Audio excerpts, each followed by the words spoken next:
how Mhm. you hire, who you hire, what your values are, how you Mhm. interact with the economy. Like those are all things that get impacted by politics. And Yes. so to get feedback, which I have, and I'm sure you have, when you do post something political from someone saying like, ugh, just keep politics out of business, keep politics out of business. And I Mhm. responded to my own thread and I said, you know who's not doing that? Mark Zuckerberg, Elon Musk, Jeff Bezos, all these people 1,000%, who 1,000. very much have commingled business and politics. So for them, for billionaires, it's okay. But for me, small business owner, I have to keep politics out of my business. I don't think so.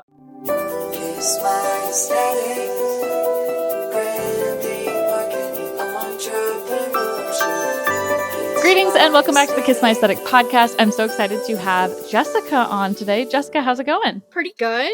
It's Friday. It's been a lot this week, but I think I'm doing better today. We're loving it. We're loving it. We had a great chat already, but for anyone who doesn't know you or follow you yet, can you tell us who you are, what you do, and who you help? Yeah, absolutely. So my name is Jessica Molina. I go by @CJessLetter on all my social media handles. I'm a lettering artist and illustrator. I'm based in Dallas, Texas, and I'm also a Nicaraguan American. And my work is mostly with national and global brands. I create bold, empowering, and vibrant artwork for those brands. Oh my gosh. And she's got her elevator pitch down. We love to hear it.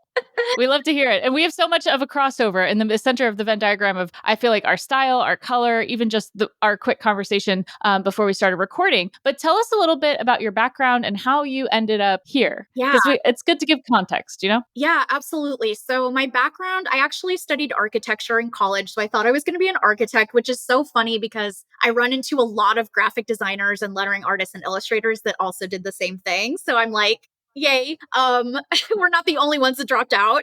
So Yep. I actually did finish my degree, but after I finished the degree, I realized this is not the place for me. This is not something that I want to pursue. And long story short, ended up in graphic design. So I did graphic design for a good 10 to 11 years. I worked as an in-house graphic designer for a couple of different companies. Had a really great experience doing that. And then in 2016, I was just hired with a new company and everything changed because we got merged with our biggest competitor. And so I found myself during that time being very creatively starved. I was very bored at my job, but also I felt like I was trapped at that job because I had just started there. And so I hopped on Instagram one day at work and I saw these lettering challenges happening on Instagram. So if you're familiar with an Instagram challenge, basically the host gives you a prompt and then you create something from that prompt. And so these were specifically for lettering with Crayola markers, actually. So yeah. And so I hopped onto that for fun. Obviously, at that point, I was very familiar with Jessica Hish's work. Lettering was something that always fascinated me. And so I hopped onto these challenges and I found a community there. And the rest, as they say, is history. I kind of just went from there and ended up meeting more and more people who were in lettering that were doing it for a living as freelancers or creative business owners. And I just thought, like, this is what I want to do. Like, this is it. I found the thing that I want to do. And I just kind of went from there. Okay, so architecture, then you're like, you know what, lettering, then finding your community through Instagram. Talk to me, since Instagram is in such a weird place these days, talk to me about what it was like in the early days for people that don't know to be on Instagram and connect with creative community. Oh, the heyday.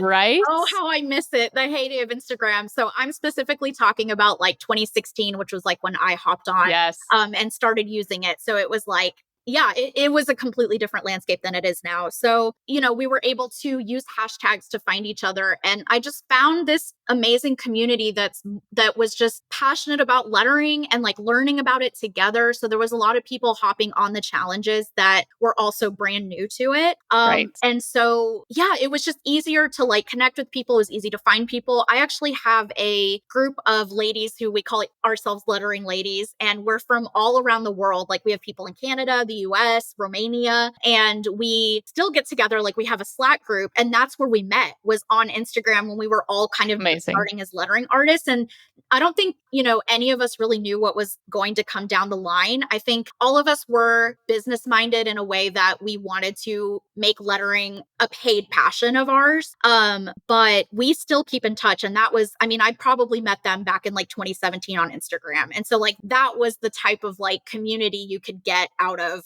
just being a lettering artist on Instagram during those times. So we must have had very parallel paths because I started my business 2014 Okay. as like a college student, but really didn't take it seriously and really start posting on Instagram till like 2016, 2017. And it did feel very different. Yeah. It felt like there was a celebration of creativity and artistry, but not in a way of like, it didn't feel inaccessible. Like I always say to my clients, like I am educated by a University of YouTube. Like that is where I figure out how to do most stuff. And I think sometimes the social learning aspect gets forgotten about because we learn by sometimes watching people do things that we didn't even think to Google or we didn't even think to ask, right? But there's this opportunity to be like, oh, I've never used that feature before, or I don't know what's Procreate? Like, how do I do with the iPad? So talk to us about like, now you're just like getting into lettering. It's the beginning of your career. How do you go from lettering to like full scale murals? Because that is quite a jump of project. Yeah, yeah. So, like I said, I started it as like a creative outlet. It was just for fun. I didn't really have any like big aspirations with it at first. Sure.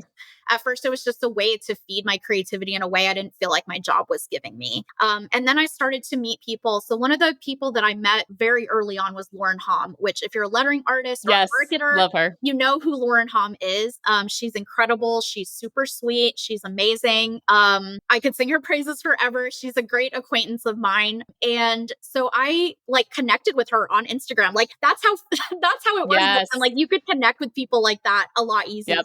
because it was less intimidating. She didn't, I think now she has like 250,000 followers. But at the time, like she definitely was known, but it wasn't that intimidating to reach out to her as it Right. would be today. And so I started to meet more people like her. And I realized like, hey, this person's making a living out of this. And I feel like I could do it too. I feel like I'm resourceful, I'm smart, I'm talented. Like I realized very quickly that I not only did I have a passion for it, but that I had a talent for it. I could sense that I was getting somewhere with it, that it was going somewhere. And it was, something that maybe somebody would pay me to do. And so, like, as I met more people like her, I started going to conferences. So I went to the Letter West conference, which was put on by Becca Clausen, who is a lettering artist and motion graphic designer. I'm sorry, stop motion animator. Stop motion. Yeah, Yeah, stop yeah. motion animator. And she had this conference for a couple of years pre-pandemic. And I went to it and I met Lauren, I met Gemma O'Brien. I finally linked up with Jessica Hish, who like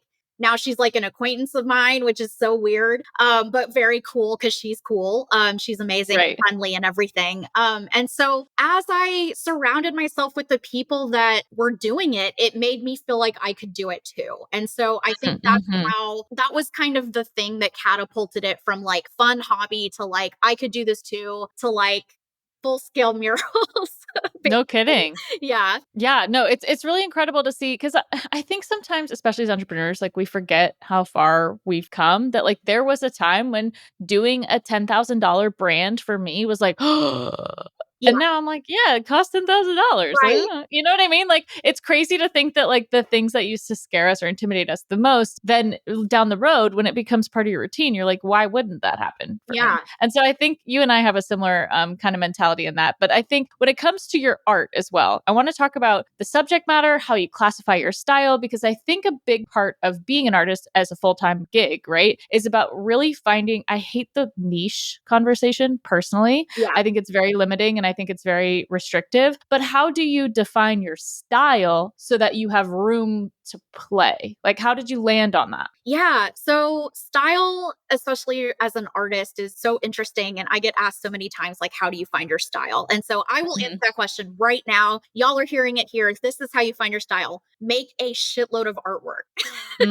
Step one, there's no shortcut. I am so sorry. Yep. I'm breaking it to you now. There's no shortcut. You just have to make a ton of art. First, that's the first thing you do. And there are definitely like Skillshare classes and like some like content that I've shared to like help you sort of hone in from there. And so like that was kind of step one for me is like I can look at my work from the beginning and I can see like the influences that were happening on it. So I could see the Lauren Hom influence, the Jessica Hish influence, the Martina Flor influence. And that's completely normal. That's something else I want to tell the audience is that it is normal for your work to look like your hero's work when you first start, because that's your frame of reference and you haven't like injected you into it enough yet. Mhm. So for Mhm. me, yeah. And so for me, that's kind of where I started, was like mimicking the people that I saw, which is what everybody does, right? And so, like, as I made enough stuff, I was able to sort of look at it as a whole and be able to pick out what were the things that were very me. What were things like, basically pattern recognition. Like, what am I seeing repeated over and over again? Slash, what are the things that get me the most excited? So for me, I define my artwork as bold, vibrant, and empowering. I think those three words are just like the best words to describe what I Uh-huh. do. Uh-huh. Um, Uh-huh. and I think like what that does is like I try to think of art as like multifaceted. So like I think people are Yes. worried if they niche, as it were, like they're going to be stuck doing that one thing forever. But I think the key is kind of to keep it broad enough that you're able to reflect the multifaceted personality that you are, like you're always going to be. And so I liken this a lot to actually like music and musicians, and how Mm, like mhm. they have, songs that are different parts of their personality. Like in one artist, you can find one song where they're like low self-esteem, they hate Yeah, everything. But then on the same album, like on the end, you're going to find them cocky and confident and like all those things. And I feel like that's a good metaphor for visual artists, is that like totally. you are multifaceted and it's going to come out in your work that way. It's just like your style is just like the lens through which you're putting it through. You know what I mean? And that you are the culmination of everything that you've ever seen ever. Yes. And your work is the culmination of everything you've ever seen ever. So it Yes. could be you didn't remember that you had the Lisa Frank journal in the 4th grade that has the colors of the shapes of the stuff that you like. But Right. I'm curious, I want to go back to what you said about making a shit ton of art and finding the pattern recognition. Yeah. What things were you finding as patterns or consistent themes in your work that you're like, "Oh yeah, I could do this all day." And what things did you let go of? Because I think that's That an interesting. yeah, that's a great question. So the things that I saw a lot were like positivity and confidence. That's like very obvious, especially because I'm a lettering artist. So like the phrases that I choose to letter are very much confident, empowered, positive.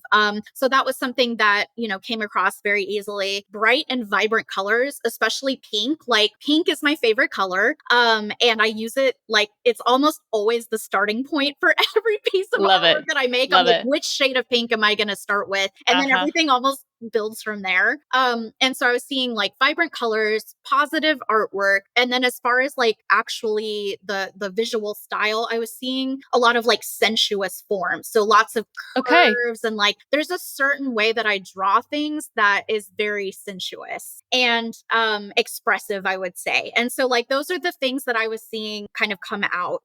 Some of the things that I let go, interestingly, I think the thing that I let go the most of is like the idea of having perfect forms. And I think Yes. the thing that like switched it for me was actually going from when I first started, I was working pen to like pencil to paper, and then I would scan it into Illustrator and I was using the pen tool. So everything had this vector, perfect, Jessica Mm, look mhm. to it when I first Mhm. started. When I switched to Procreate, that was a complete turnaround of my artwork, because by its nature, because you're drawing on a tablet with like a physical, pencil, by its nature, it's not going to be as perfect. Like obviously there are tools to help you make like Sure. perfect circles and straight lines and all that stuff. Sure. But it allowed me to learn to like let go of that very perfect vector look and just embrace the artwork for the perfections that it has, and basically say that like 90% good is good enough to ship, as it were.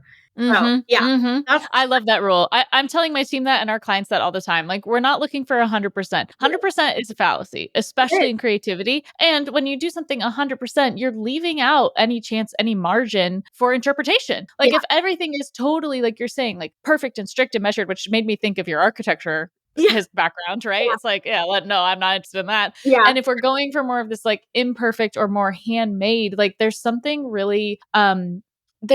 very welcoming about that. Like, I think mhm, there's something very inclusive about things not being rigid and formal and perfect and measured and mathematical, because it just feels like, okay, this is it. This is the mhm. thing finished. And it doesn't need to have all of this fine tuning to it. I'm curious how that weighs in with kind of your identity or your background? Like, I love what you said with like sensuous forms and like things that are a little bit imperfect. And how have you evolved as an artist? How much of yourself do you see in your work? Yeah, I feel like sometimes I feel like I put myself into a box. And so I Oh, try interesting. to, yeah, so I try to, and I don't, I don't think that people can see that on the outside, but Sure. on the inside I do feel like a little bit like sometimes I, because I think also when you have style, you're giving yourself rules. So like my Mm-hmm. rule that I start with pink. Like that's kind of a Mm-hmm. rule that I set for myself. Like pink is always the first color you throw on there, and then everything Mm-hmm. else goes around it. I draw sensuously. Like that's a rule, right? Mm-hmm. And so like I think because I'm such a rule follower as a person, sometimes that puts me in my own box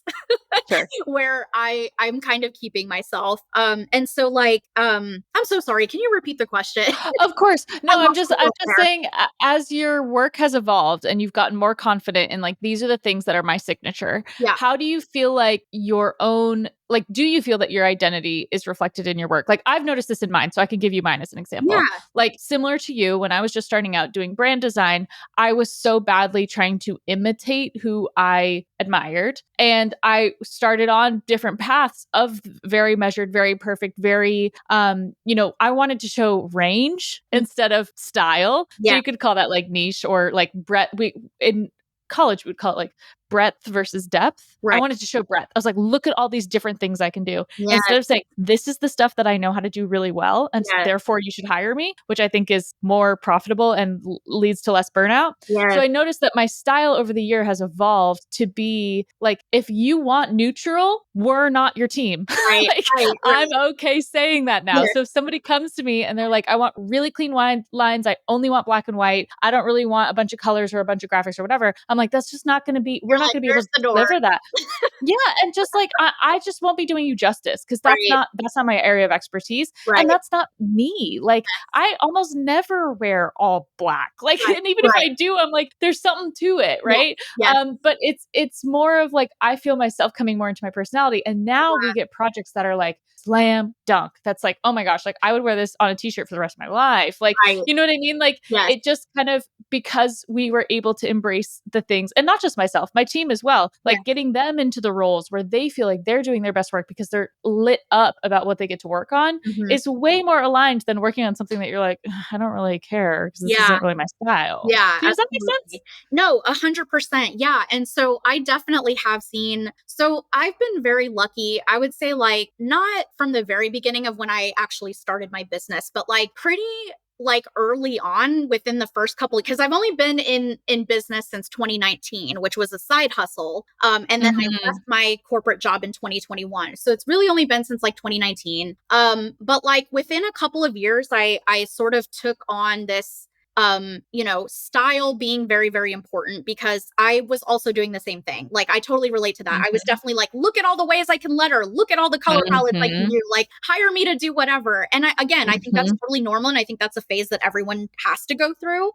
But yeah, like as time went on and I was able to like pick out those things that were me, I started getting hired more for that exact Mhm. stuff. So I found myself pretty early on catching the eye of the right clients that were a right fit. And so like I got hired to do some things that they basically trusted me like 100%, like pretty early on. So I was very, very lucky, but also I had put in the work to like making a defined Sure. style, making a defined, look and feel that people could point to and say like, yes, that's exactly what we want. And so I've definitely, started that way, but I've definitely honed it and definitely see that people will come to me. And this is how like this is kind of the litmus test, Yeah. is when they come to you and they show you a mood board and it's like all your work. All And they're your like, work. yeah, Yeah. can you do this? But for us, I'm Yeah. like, yeah, totally. Like Yeah, duh, of that's, course. yeah, Talk to us about some of your favorite projects. Like, what are the ones that stick out as that kind of example? Like, what type of industry they were in, what they asked for. Like, give us some examples of that. yeah. So the very first one that I can think of is I did a social media campaign for Target,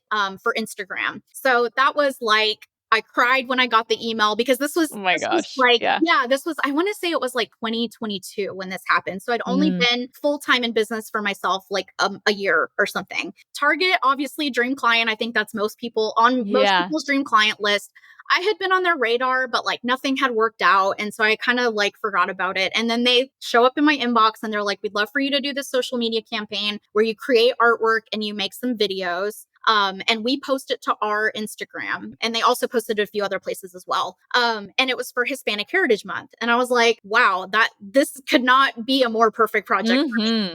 Mm-hmm. And it was very scary because they didn't give me a lot of creative direction. Like basically they told me like, Huh. we want you to tell your story as a Latina and as an artist. Cut that into a video, and then you're going to make some screensavers for people. I'm sorry, phone wallpapers. Yeah, yeah, Phone yeah, yeah. wallpapers that they can screenshot and put on their phone or whatever. They didn't give me any quotes that they wanted to use. They didn't really give me any guidelines for like the creative. Like they basically were like, just do you. And this was through an agency as well. So like I didn't have Target's direct feedback. I was getting it through a third party. So I had no clue what was happening on Target's end. Like I was like, Okay. do they like it? Like, is it okay? Yeah. You know? And so like I would turn in the sketches and like be really nervous. And then they would come back and be like, yeah, looks good. Keep going. And I was like, okay. And so by the end of it, I had written the quotes myself, which were a mix of English and Spanish. And so they were something that were super personal because I wrote them, and they didn't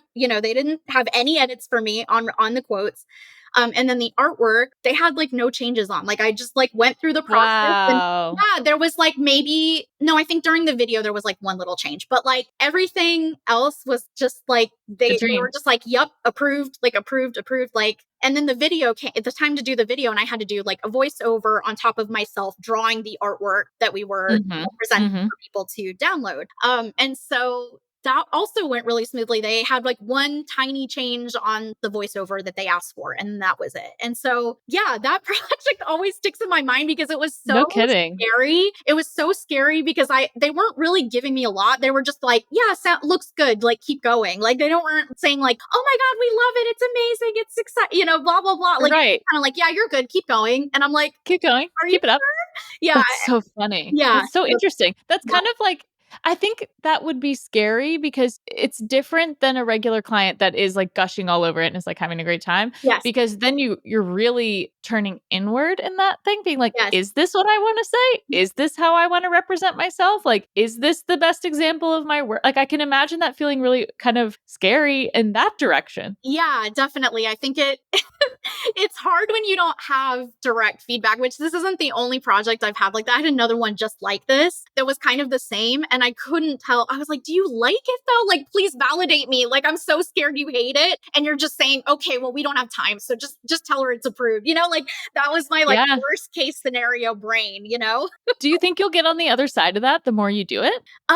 Yeah. Like, do you feel yourself like the analogy that I'm coming to that's I've been listening to a ton of like Tori Dunlap, financial feminist, and like just really kind of filling my ears with resources of like this kind of Mel Robbins like let them theory of like let them think what they're going to think, but if you know you really well, Yeah. that doesn't impact that at all. So I'm curious if you think that as you go on, just like everything, it's a muscle, right? So like the more you use the muscle of saying like of accepting that somebody's like, yeah, good, keep going, that you're like, sick, I'm really going to do what I want now. Like, do you think you see yourself going that direction, or are you always going to kind of have this little voice? I think I always have the voice, but what keeps me from listening to it is that I lean into so for example, my lettering ladies that I talked about earlier, if I'm really like, guys, is this anything? Like, that's a question I like to ask. Is this anything? And Sure. they know what I mean when I say that. I Sure. will ask my creative friends and be like, hey, listen, I'm working on this. Here's some sketches. Like, what do you think? Is this good? Like, if I'm really, Mm, really in it, like that's where having a creative community and a creative bingo. group of friends is the perfect time to have them, because like I'm able to just give them, okay, here's the brief, here's what they're asking for, here's what I have. What do y'all think?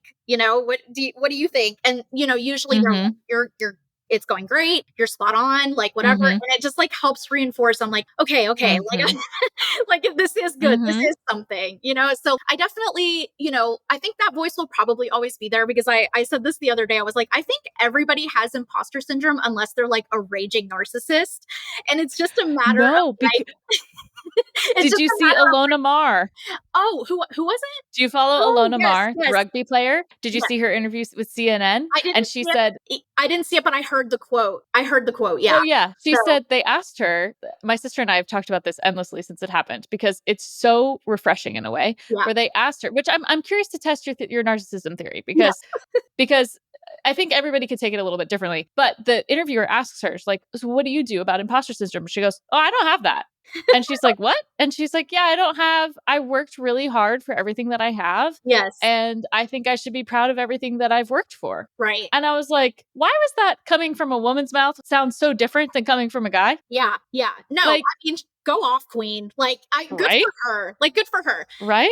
Maybe she's an exception to my like narcissist rule. I don't know. I don't know. Possible. I don't know her. I don't, But there's a balance. but I yeah, think to say it's a spectrum and it's yeah, also a balance yeah, of like you cannot have one without the other. Regardless of what anyone else thinks of her, she can feel that way. yeah, But I think she's supported because she's also built a community that subscribes to that. Do yeah, you know what I mean? Like yeah, I'm one of them, like yeah, who's like, hell yeah, yeah, hell yeah. You know what I mean? Like, yeah, yeah, I'm not gonna let myself quote unquote suffer from this idea that I'm not deserving of the things that I've worked hard for. yeah, Like, and I think maybe that there's something in the margin that gives it kind of that like what you're talking about. But I yeah.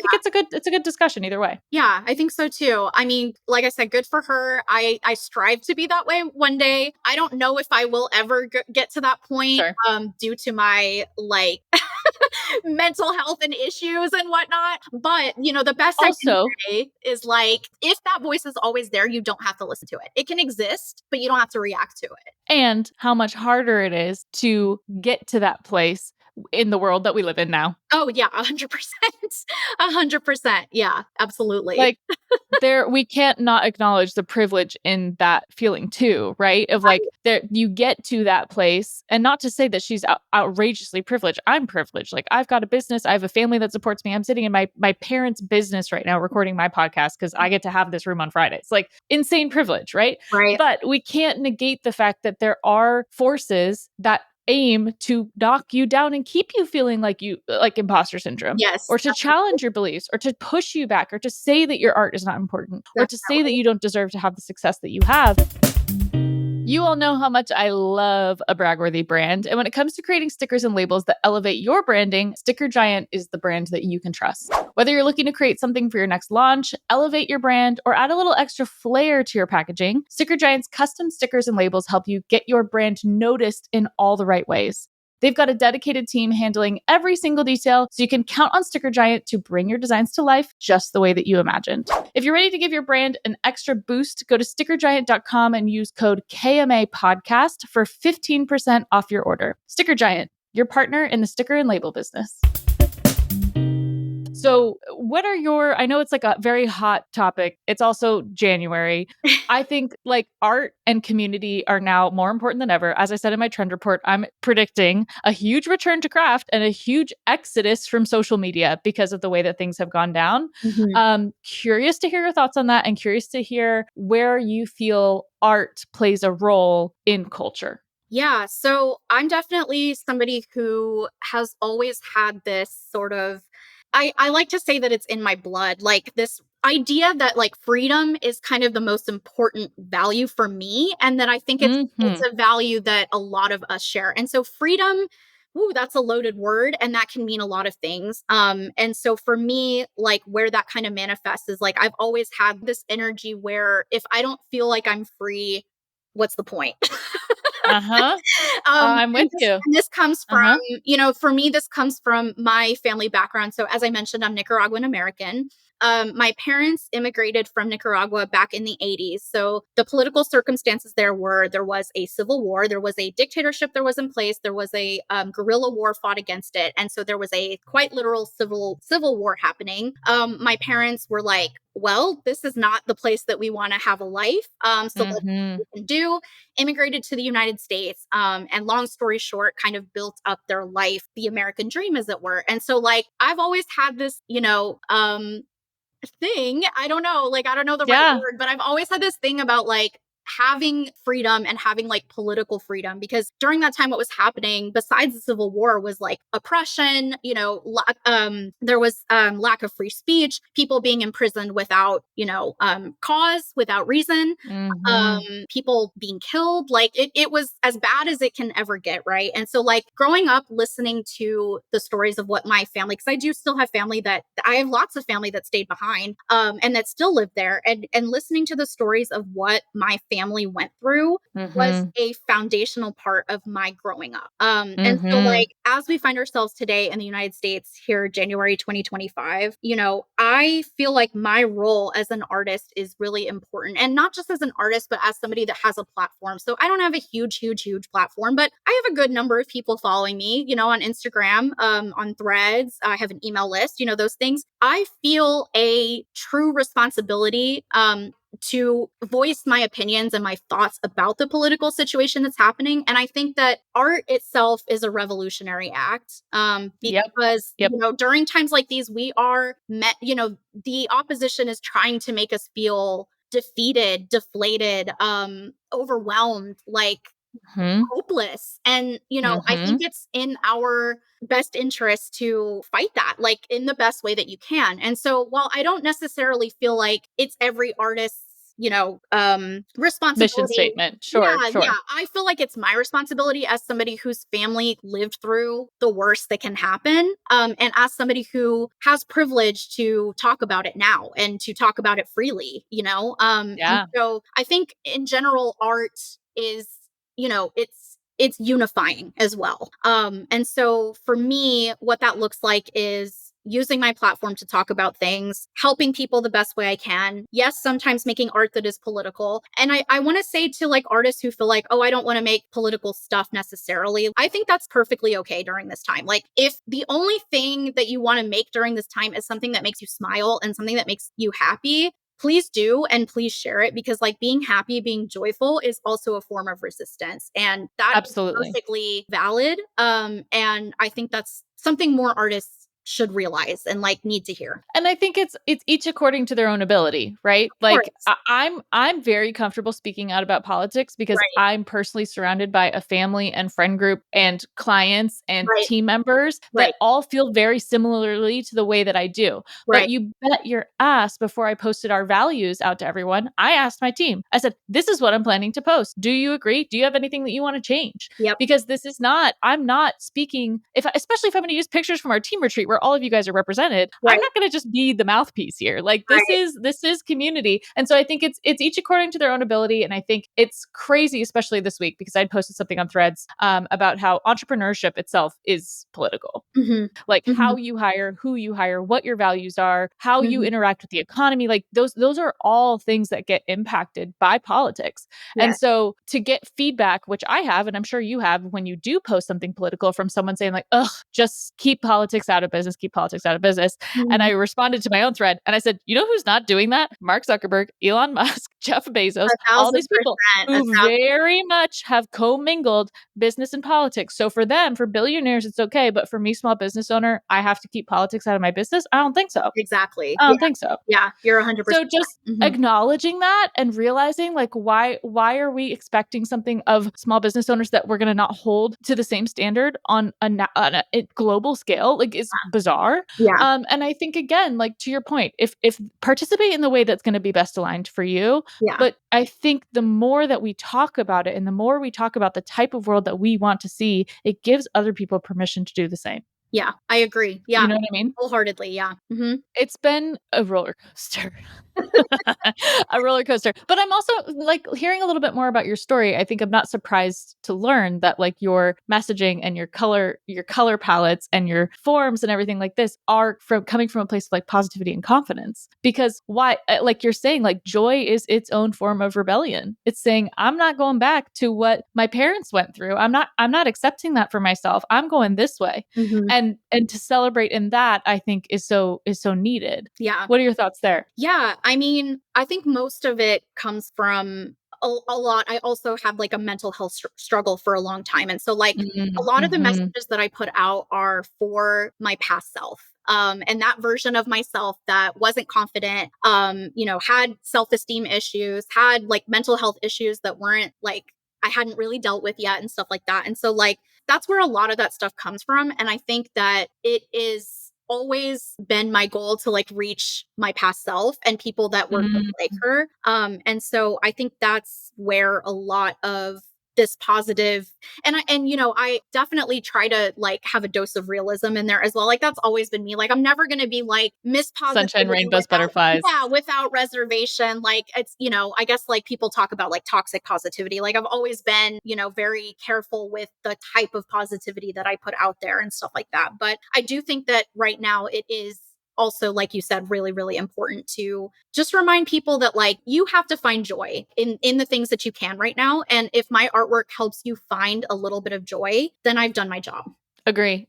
Oh, I love that. And I've got to imagine that people are feeling that coming across your murals as well.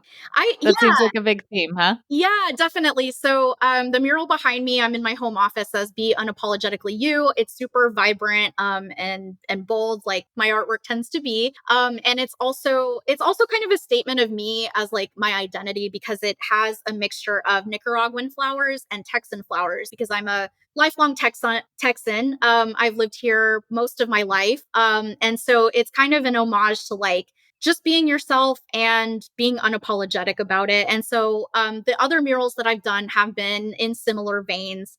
And I just did one recently for a local neighborhood that's like our artist neighborhood. It's always been known as a creative hub here in Dallas. And it basically welcomes you to the Art Garden, which is a series of like 20 murals that like celebrate musicians from the area and stuff like that. And so like mine has the lettering that kind of welcomes you there. Cool. And as I was painting it and as people were coming by, I was getting so many compliments and so many people saying it looks amazing. And like, there's really nothing like people telling you in real time that your work is awesome. Like, it's very cool. Like, as you're putting it up, it's like unmatched. Like, it just makes you feel so amazing. Like, it makes every blood, sweat, and tear that you're that you're giving for it. Yeah. A mural, it's very physical. It can be exhausting. It makes all of that worth it. And so, yeah, I would love to do more murals. I've done a few that have this same sort of like be yourself, empowered sort of messaging to it. And I would love to do more of that as well because I've seen the impact in real time and it's just incredible. It's amazing. Well, what a nice dovetail into how people can find you, work with you, hire you, because that's where we have to leave it off with anyway. So you walked yourself right to that spot. Perfect. Yeah. So you can find me online. As I said, my handle is at @CJessLetter. That's on Instagram, pretty much every platform that's out there right now. And you can also view my website at jessicamolina.design. You can see my full portfolio. You can see the brands that I've worked with. And yeah, that's where you can find me. Oh my gosh. We'll make sure to link it in the show notes, guys. If you love this episode, don't forget to share it, send it to a friend, leave a review.